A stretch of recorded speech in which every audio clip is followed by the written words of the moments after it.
ओम सजात्म स्वरूप परम गुरु शुद्ध चैतन्य स्वामी ने नमः। जानने वाला ही जानने में आ रहा है। अब जानने वाला जानने में आ गया, फिर क्या करना? तो कहते हैं सतत सदत सदा सदा के लिए, कितने काल के लिए? अनंत काल के लिए जानने वाले को ही जानना है, यानी उसमें स्थिर होना है, लीन होना है। इसी का नाम सम्यक चारित्र। तो सम्यक दर्शन हो गया। सम्यक दर्शन होते ही ज्ञान भी सम्यक होता है, और जब वो ज्ञान और दर्शन अपने चारित्र में, अपनी आत्मा में, स्वरूप स्वभाव में लीन होता है, उसका नाम सम्यक चारित्र। और वो दशा बढ़ते बढ़ते बढ़ेगी और अंतर्मुहूर्त तक बिना किसी ब्रेक के ज्ञान ज्ञान में ठहर जाएगा, तो केवल ज्ञान हो जाएगा। सीधी सी बात है। ऐसे स्व और पर प्रकाशक शक्ति आत्मा में है। किसमें? मुझ में है, हर जीव में है। उसका कार्य स्व और पर को तन्मय होकर जानने का है, ऐसा नहीं कि जीव स्व में भी तन्मय हो और पर में भी तन्मय हो, ऐसा नहीं है। जीव पर जानने में आता है, वास्तविक पर को जानने जाता नहीं, पररूप हुआ नहीं, हो सकता नहीं। मात्र ज्ञान की पर्याय में उसका प्रतिबिंब पड़ता है। जैसे आईने में आगे प्रतिबिंब दिखाई देते हैं, आईने में आ नहीं जाते, या आईना उस रूप हो नहीं जाता। लेकिन जीव ऐसा है कि जो जानने में आ रहे हैं उनमें आसक्त होता है, तन्मय होता है, उस रूप अपने आप को मान रहा है। इस मान्यता का नाम तो मिथ्यात्व है, अज्ञान दशा है। बस ये मानना छोड़ दे, पर को पर जाने, पर माने, और स्व को स्व जाने, स्व माने। इतना मान लिया, फिर क्रिया जो भी हो रही हो तो वो ज्ञानी हो गया। और इसलिए निरंतर पर द्रव्य पर भावों को जानते वक्त जब वो विचार करे कि मैं तो ज्ञान स्वभाव को ही जान रहा हूँ, तो ज्ञान ज्ञान ज्ञान ज्ञान की धारा निरंतर बहती जाएगी और वही अनुभव वो प्रकट कर सकता है। इसलिए निरंतर ज्ञाता दृष्टा रहना यही एकमात्र हमारा कार्य है। फिर प्रश्न हुआ कि भगवान के प्रतिमा को ज्ञान जानता है या इंद्रिय जानते हैं? तो परमात्मा की प्रतिमा देखने जाते हैं, दर्शन करने जाते हैं, उस वक्त क्या होता है? तो कहते हैं अज्ञानी कहता है कि मैं अपने चक्षु के द्वारा, आँखों के द्वारा भगवान के प्रतिमा के दर्शन कर रहा हूँ। ऐसा कौन कहता है? अज्ञानी कहता है। अथवा भावेंद्रिय ज्ञान से चक्षु के निमित्त से भगवान के प्रतिमा को जानता हूँ। यदि कोई आत्मा की बात कर ले कि मैं आत्मा हूँ और देखने जानने वाला ज्ञाता दृष्टा हूँ, तो मैं आत्मा जब प्रतिमा के, मूर्ति के, शास्त्र के या किसी भी वस्तु को देखता हूँ, किसके द्वारा? चक्षु के द्वारा, आँखों के द्वारा, इंद्रियों के द्वारा जब पर वस्तुओं को जानता हूँ, क्योंकि मैं आत्मा हूँ और देखने जानने वाला हूँ। इतना तो सुन लिया, पढ़ लिया, मान भी लिया और ज्ञाता दृष्टा रहने भी लग गया, तो क्या कहा? वह भी अज्ञानी ही है। अभी ज्ञाता दृष्टा रह रहा है, पर किसका रह रहा है? पर द्रव्यों का रह रहा है। और पर द्रव्य के निमित्त से जो भाव उत्पन्न हो रहे हैं, भीतर भाव किससे हो रहे हैं? आत्मा में हो रहे हैं। किस में हो रहे हैं? मुझ में हो रहे हैं, क्योंकि मैं कौन हूँ? आत्मा हूँ। तो यदि ये जो परद्रव्य के निमित्त से होने वाले जो भाव हैं, उसका नाम है परभाव, यानी विभाव। मेरा स्वभाव है ही नहीं, अंश मात्र भी नहीं है, तो क्या मैं परद्रव्य परभावों का ज्ञाता दृष्टा हूँ? तो नहीं हूँ। तो क्या हूँ? जब मैं अपने स्वभाव की तरफ दृष्टि करता हूँ कि परद्रव्य और परभावों को जानने के काल में, जब मैं कहता हूँ कि परद्रव्य परभावों को जानते वक्त मैं किसको जान रहा हूँ? अपने ज्ञान स्वभाव को ही जान रहा हूँ। इंद्रियों का परिणमन कर्म धारा के अनुसार, उसका परिणमन उसकी स्वतंत्रता से, उसकी योग्यता से पुद्गल में हो रहा है। उसी क्षण जो ज्ञान की धारा बह रही है, एक ही समय में दोनों धारा साथ साथ में बह रही है। अब उस वक्त यदि जीव कहे कि परद्रव्य परभावों को जानते वक्त मुझे तो ज्ञान ही जानने में आ रहा है, अभी भले मन और बुद्धि के विकल्पात्मक अभ्यास कर रहा है, लेकिन एक क्षण के लिए दृष्टि कहाँ गई? उसने विचार क्या किया? मैं ज्ञान स्वभाव को ही जान रहा हूँ। कब? परद्रव्यों और परभावों को जानने के काल में। उसी वक्त, उसी क्षण विचार करे तो वो अब कहाँ है? पर में है या स्व में है? स्व में आ गया ना, भले मन बुद्धि के लेवल से आ रहा है। और ये अभ्यास जितना निरंतर बहता रहेगा, उतना कहते ना, जाप करते करते अजपा जाप होने लग जाएगा, और फिर ये विचार भी अपने आप छूट जाएंगे और जीव अपने में रहने लग जाएगा। कौन से काल में?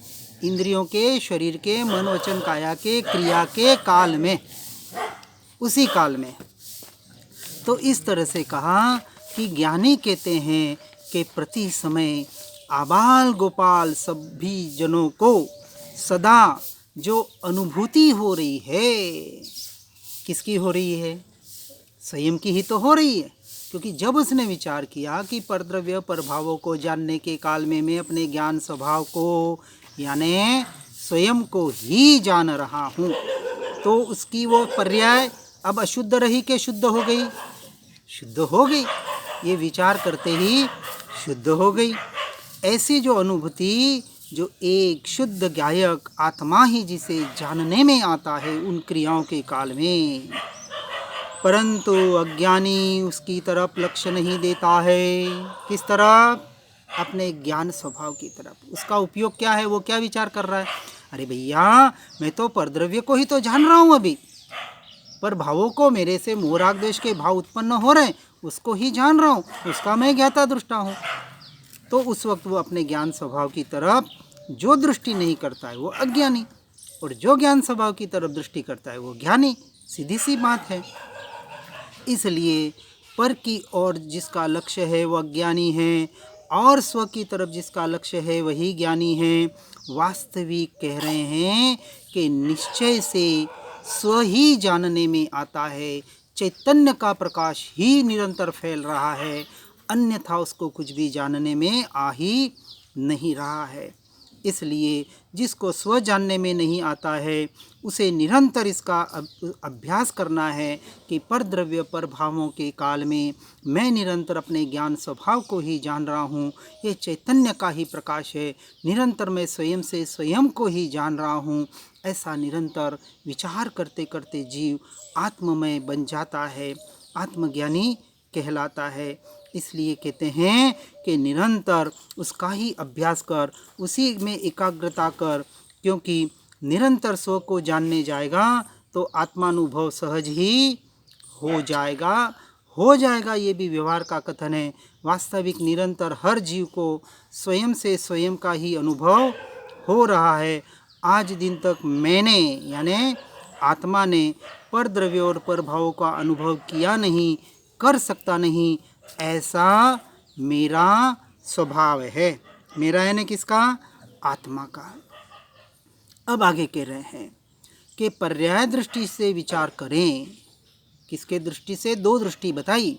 एक पर्याय दृष्टि जो परद्रव्य और परभावों की तरफ जा रही है, और एक द्रव्य दृष्टि, स्वभाव दृष्टि, जो निरंतर अपने भीतर ले जाने का हम पुरुषार्थ करते हैं या करवाते हैं। इसलिए पर्याय दृष्टि से विचार करें तो ऐसे जानने में आता है कि मेरे ज्ञान गुण के पर्याय में मात्र पूर्ण जानने वाले गुण और उसके जानने वाले द्रव्य जानने में आते हैं, परंतु जानने वक्त यदि उपयोग स्व की ओर जाए तो परद्रव्य पर भावों से दृष्टि अपने आप हट जाती है, क्योंकि परद्रव्य और परभाव कैसे हैं? क्षणिक है, नश्वर है, क्षणभंगुर है। इसलिए निरंतर जहाँ पलटना हो रहा है, ऐसे पलटती हुई पर्याय, ऐसे पलटते हुए परिणाम मेरा स्वभाव हो ही नहीं सकते। मैं तो निश्चय से अपरिणामी ऐसा द्रव्य हूँ। जब हम ज्ञान की तरफ उपयोग को ले जाते हैं, उस वक्त ज्ञान का उपयोग, त्रिकाली उपयोग को, अब दो बात बताई, एक पर्याय रूपी उपयोग और एक त्रिकाली द्रव्य में जो उपयोग गुण रहा हुआ है, वो उपयोग, दोनों उपयोग अभेद हो जाते हैं। और उसी वक्त जैसे हम कहते उपयोग उपयोग में स्थिर होता है, ज्ञान ज्ञान में स्थिर होता है, और उसी वक्त उसे अपने ज्ञायक भाव का अनुभव होता है। ऐसे जब ज्ञान स्वभाव के द्वारा अनंत पर्यायों के और अनंत गुणों की एक रूपता की तरफ अपने असंख्य प्रदेशों की ओर वो दृष्टि ले जाता है, तो अभेद, अखंड, एक परिपूर्ण त्रिकाली ध्रुव तत्व का वहाँ जो निर्णय होता है, जो श्रद्धान होता है, उस निर्णय और श्रद्धान का नाम क्या है? अनुभूति है। और कोई अनुभूति का नाम नहीं है, क्योंकि इंद्रियातीत है, वचनातीत है, विकल्पातीत है, शब्दातीत है, तो इससे तो जानने में नहीं आता है। तो अनुभव सबसे बड़ा अटकना यहाँ होता है। अनुभव का मतलब टंकोत्कीर्ण निर्णय, सम्यक श्रद्धान, इसी का नाम अनुभव है। और कहीं अटकने का प्रयास मत कर लेना। इसलिए कहा जानने वाला ही जानने में आ रहा है। बस इसका निरंतर चिंतन करें, रटन करें। बस होने योग्य हो रहा है। प्रत्येक द्रव्य की हर पर्याय समय समय क्रमबद्ध परिणमित हो रही है।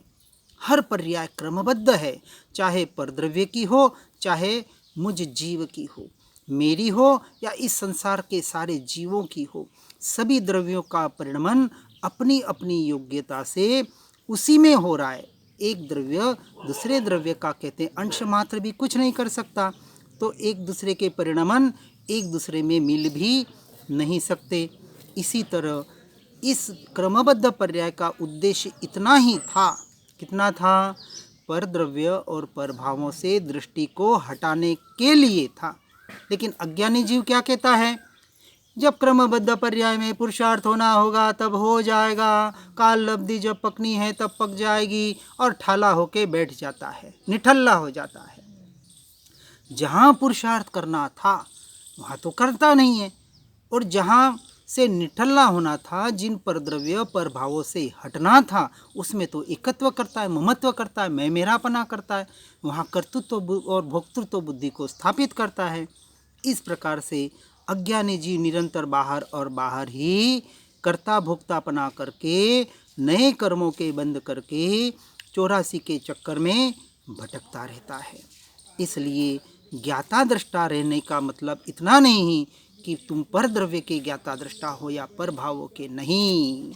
अब वहाँ से भी हटकर निरंतर चिंतन करना है।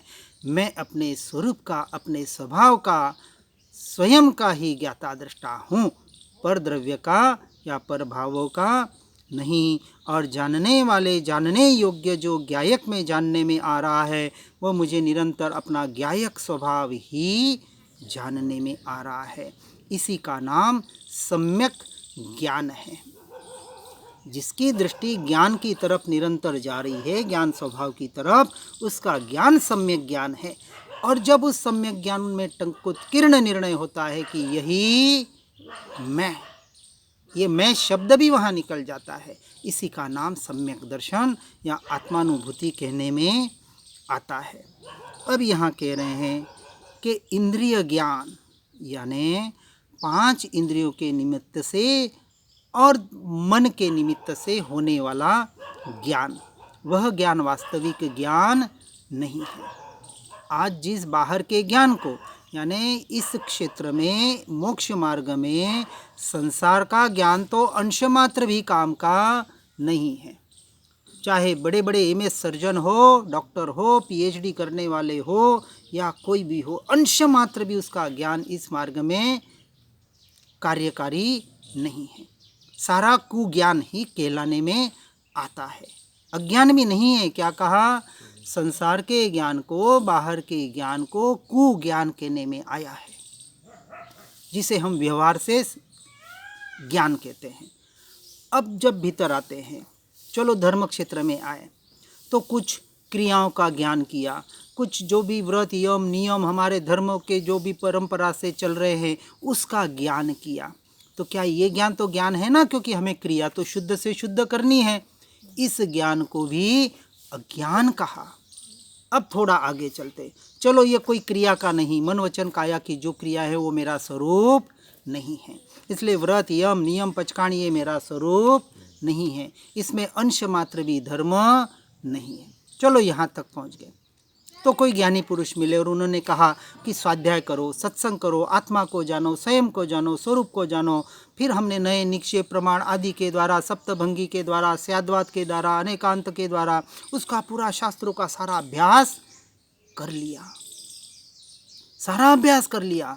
7 तत्व या 9 तत्व, 9 पदार्थ या जो भी 14 गुण स्थानक, जीव मार्गणा वर्गणा सब जान लिया, कर्म की थ्योरी पूरी जान ली। क्या इस ज्ञान को तो ज्ञान कहेंगे ना, क्योंकि ये आत्मा का ज्ञान कराएगा। फिर भी इस ज्ञान को अज्ञान की श्रेणी में रखा। कब तक? जब तक इस क्षोभम ज्ञान के द्वारा जीव अपने ज्ञान स्वभावी आत्मा का अनुभव न करे, तब तक ये अज्ञान है। और यही क्षोभम ज्ञान जो स्वरूप का ज्ञान कराने में साधन है, कारणभूत है। यदि जीव अपने उस ज्ञान स्वभाव का अनुभव कर लेता है, अनुभव का मतलब टंकोत्कीर्ण निर्णय, सम्यक श्रद्धान कि मैं आत्मा ही हूँ, अनंत गुण ये और अनंत उससे होने वाली पर्याय जो निरंतर स्वयं से स्वयं को ही जान रही है, ये मेरा परिवार, इसके अलावा मैं कहीं नहीं, मेरे कोई भी नहीं। इसका जब टंकोत्कीर्ण निर्णय होता है, एक नास्ति से और एक आस्ति से, तब समझना कि हमें सम्यक दर्शन हुआ है। अब क्या करना? सम्यक दर्शन हो गया, चलो फिर क्या करेंगे? बैठे रहेंगे ना? अब कह रहे हैं देखो, अन्य दर्शन वाले यहाँ तक पहुँच जाते हैं, बहुत से पहुँच जाते हैं, लेकिन जैन दर्शन की मुख्यता यही है कि जैन दर्शन कहता है अब तो धर्म की शुरुआत हुई है।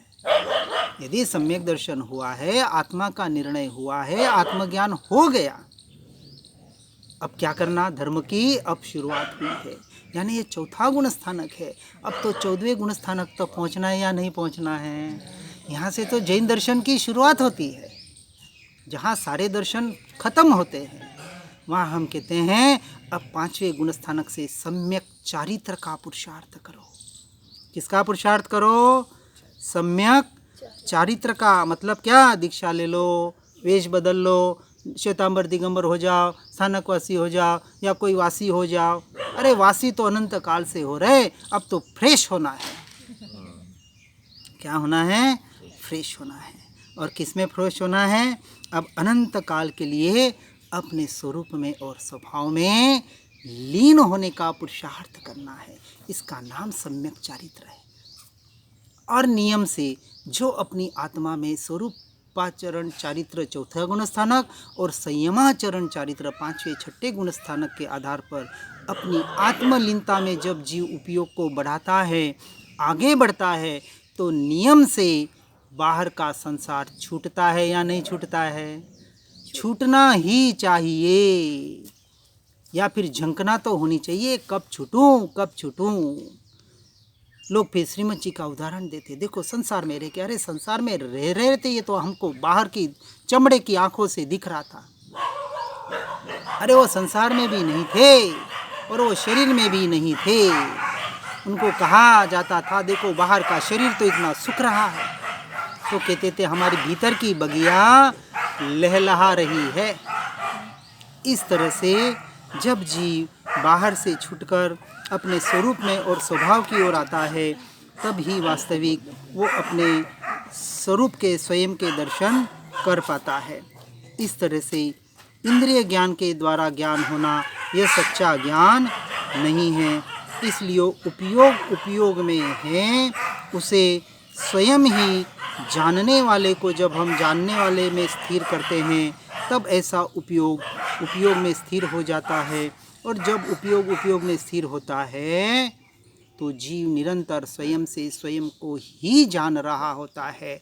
इस निश्चय के कथन को समझकर निरंतर इसका ही अभ्यास करने का प्रयास करे, पुरुषार्थ करे। हर जीव इस मार्ग में आगे बढ़े और अपने आप में पर द्रव्य पर भावों से छुटकर निरंतर स्वभाव में रहने का पुरुषार्थ करे। यही एकमात्र मोक्ष का मार्ग है। इसी के साथ जिनाज्ञा विरुद्ध कुछ भी कहने में आया हो तो मिच्छामि दुक्कडम। ओम नमः।